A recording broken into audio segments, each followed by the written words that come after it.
मैं द्रौपदी हूँ।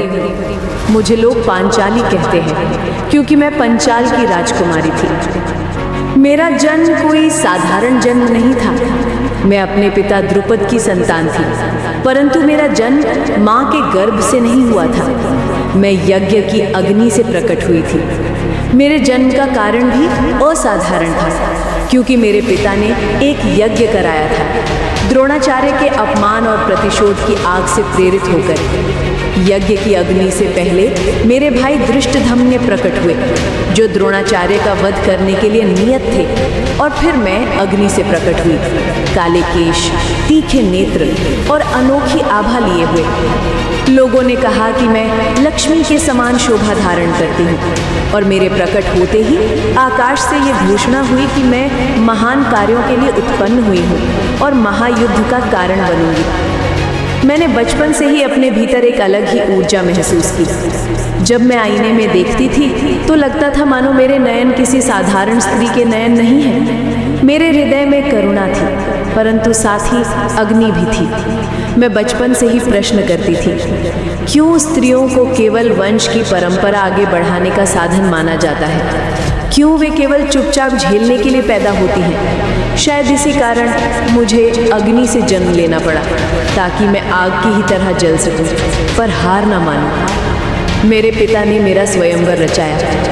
मैं जानती थी कि मेरा स्वयंवर सामान्य नहीं होगा, क्योंकि मैं कोई साधारण राजकुमारी नहीं थी। पिता ने यह घोषणा की कि जो वीर धनुष पर प्रत्यंचा चढ़ाकर घूमते हुए चक्र में लगी मछली की आंख भेद देगा, वही मेरा पति बनेगा।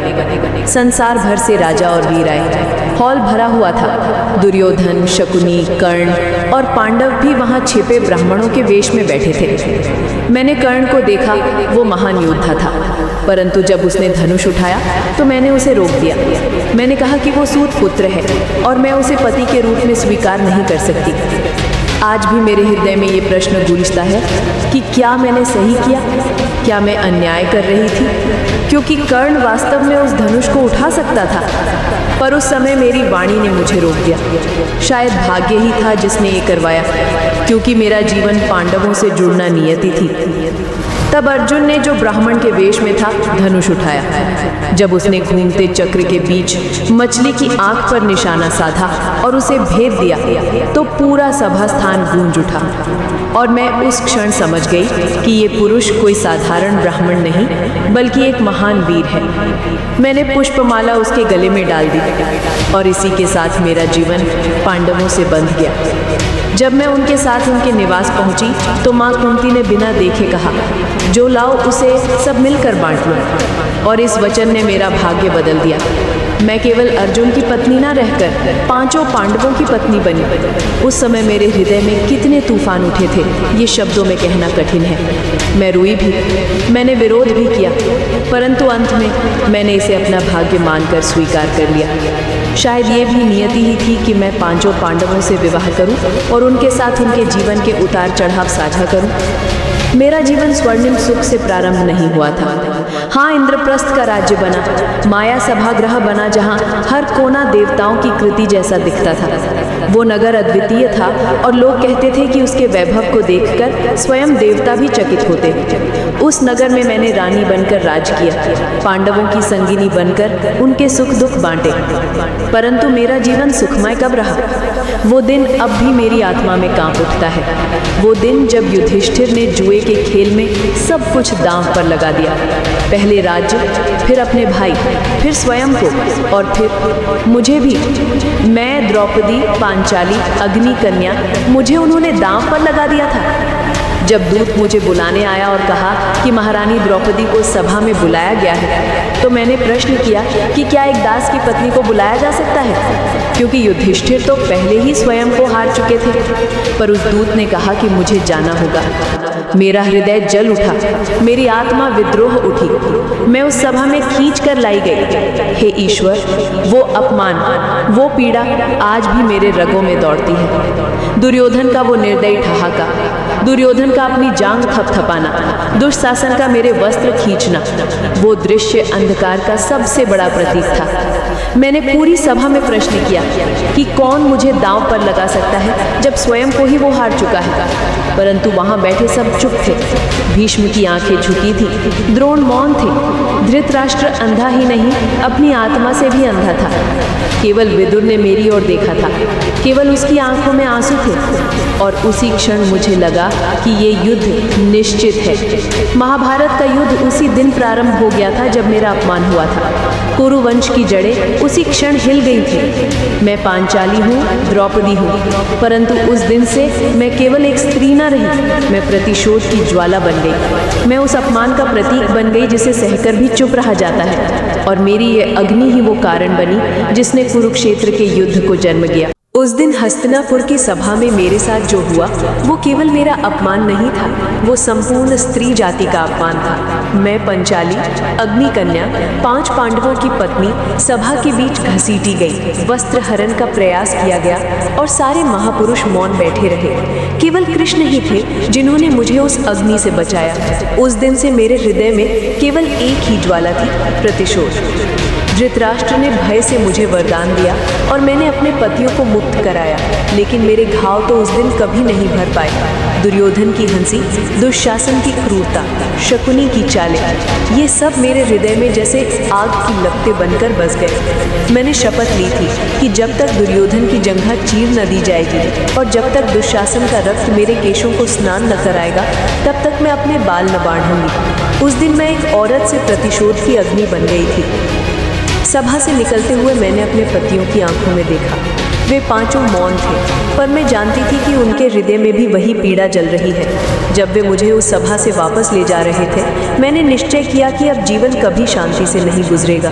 फिर आया वनवास, 12 वर्षों का वनवास और 1 वर्ष का अज्ञातवास। उस वनवास में मैंने कितने अपमान सहे, कितनी कठिनाइयां देखी। मैं, जिसने माया सभागृह में रानी बनकर राज किया था, अब वन वन भटकती रही। कभी पत्तों से भूख मिटाई, कभी नदी के जल से प्यास बुझाई। मेरे साथ 5 पांडव थे, पर मेरा हृदय अक्सर पूछता, क्या ये सब मेरे कारण हुआ? यदि मेरा स्वयंवर ना हुआ होता, यदि पासे का खेल ना हुआ होता, तो क्या पांडवों को ये सब सहना पड़ता? कई बार मैंने स्वयं को दोषी माना, पर फिर मेरे भीतर से आवाज आती, नहीं, ये सब भाग्य का लेखा है। ये सब उस अन्याय और अहंकार का परिणाम है जो कुरुओं ने किया। मैं अपने आंसुओं को छिपा लेती, परंतु भीतर की ज्वाला कभी बुझी नहीं। वनवास के दिनों में जब दुर्योधन और उसके भाई आए और हमें अपमानित किया, तब मेरे हृदय में घृणा और गहरी हो गई। द्रौपदी, जिसने महलों में वैभव देखा था, अब वन में दुख झेल रही थी और उसका अपमान करने वाले हस्तिनापुर के राजमहलों में सुख भोग रहे थे। पर मैं जानती थी, न्याय देर से आता है, पर आता अवश्य है। मेरे सबसे बड़े सहारा कृष्ण बने। जब जब मैं टूटी, जब जब मैंने अपनी पीड़ा सुनाई, कृष्ण ने मुझे धैर्य दिया। वे कहते, पांचाली, समय आएगा जब तेरा अपमान मिटेगा। ये सब धर्म की परीक्षा है। उनके शब्द मेरे लिए अमृत जैसे थे। यदि वे न होते तो शायद मैं उस अपमान और कष्टों का बोझ सह न पाती। अज्ञातवास में भी मेरा हृदय कांपता था। मैं विराट के महल में छिप कर रही, एक दासी के रूप में। मैं, द्रौपदी, जिसने कभी राज सिंहासन देखा था, अब दासियों के बीच छिपी हुई थी। लेकिन मैंने सहा, क्योंकि जानती थी कि समय अब निकट है। और फिर आया युद्ध, कुरुक्षेत्र का महायुद्ध। जब शंखनाद हुआ और सेनाएं आमने सामने खड़ी हुई, तब मैंने अपने हृदय में उस दिन को याद किया जब मुझे सभा में घसीटा गया था। मैंने अपनी प्रतिज्ञा स्मरण की, दुर्योधन की जंघा और दुशासन का रक्त। युद्ध के दिनों में मैं हर क्षण कांपती थी, क्योंकि ये केवल भूमि या राज्य का युद्ध नहीं था, ये हमारे अस्तित्व का युद्ध था। हर दिन भाई, पुत्र, मित्र इस युद्ध भूमि में गिरते थे, पर मैं जानती थी कि ये युद्ध अपरिहार्य है। फिर आया वो क्षण जब भीम ने दुशासन का वध किया, जब भीम ने उसका रक्त मेरी ओर लाकर कहा, पांचाली, अपनी प्रतिज्ञा पूरी करो, तो मेरे नेत्रों से आंसू बह निकले। मैंने अपने केश उस रक्त से स्नान कराए और अपनी प्रतिज्ञा पूरी की। वो दृश्य भयानक था, पर मेरे हृदय को शांति भी मिली। अंततः वो दिन भी आया जब दुर्योधन की जंघा चीर दी गई। भीम ने अपनी गदा से उसका घमंड तोड़ा। मैंने देखा कि कैसे वो दुर्योधन, जिसने सभा में मेरी ओर देखकर अपनी जंघा थपथपाई थी, आज उन्हीं जंघाओं पर प्रहार से धराशायी पड़ा है। मेरी आत्मा ने राहत की सांस ली। परंतु हे श्रोता, ये मत समझना कि प्रतिशोध पूरा होने पर मेरा जीवन सुखमय हो गया। युद्ध के अंत में जब मैंने कुरुक्षेत्र की ओर देखा, तो लाशें ही लाशें थी। भाई, पुत्र, मित्र सब रक्त और धूल में लथपथ पड़े थे। मेरे 5 पुत्र, जो उप पांडव कहलाते थे, वो भी मारे गए। अश्वत्थामा ने उनका वध कर कर दिया। मेरे आंसू रुकते ही नहीं थे। मैंने कृष्ण से कहा, क्या यही था न्याय? क्या यही था धर्म? कृष्ण ने कहा, पांचाली, युद्ध में कोई विजेता नहीं होता, केवल शेष रह जाता है दुख और शोक। पर तेरे अपमान का बदला मिला है, अन्याय का अंत हुआ है, यही महाभारत का धर्म है। आज जब मैं अपने जीवन की ओर देखती हूँ तो लगता है मैं केवल एक स्त्री न थी, मैं एक प्रतीक थी, अन्याय के विरुद्ध आवाज उठाने का प्रतीक। मैंने अपने जीवन में वैभव भी देखा, अपमान भी, वनवास भी और युद्ध की विभीषिका भी, पर मेरी आत्मा ने कभी हार नहीं मानी। मैं द्रौपदी हूँ, पांचाली, अग्नि कन्या, मेरे जीवन की आग ने महाभारत की नींव रखी। लोग कहते हैं युद्ध का कारण मैं बनी, पर मैं कहती हूँ युद्ध का कारण अन्याय था और मैं केवल उस अन्याय की शिकार थी। यदि कुरु दरबार ने उस दिन मेरी रक्षा की होती, यदि धर्म का पालन किया गया होता, तो शायद महाभारत ना होता। मेरा जीवन दुखों से भरा रहा, पर मेरे भीतर की आग ने मुझे कभी बुझने नहीं दिया। आज भी मैं स्त्रियों के लिए वो स्वर हूँ जो कहता है, अन्याय सहना मत, उठो और अन्याय के विरुद्ध खड़े हो जाओ। यही मेरी गाथा है, यही मेरी आत्मा का संदेश है।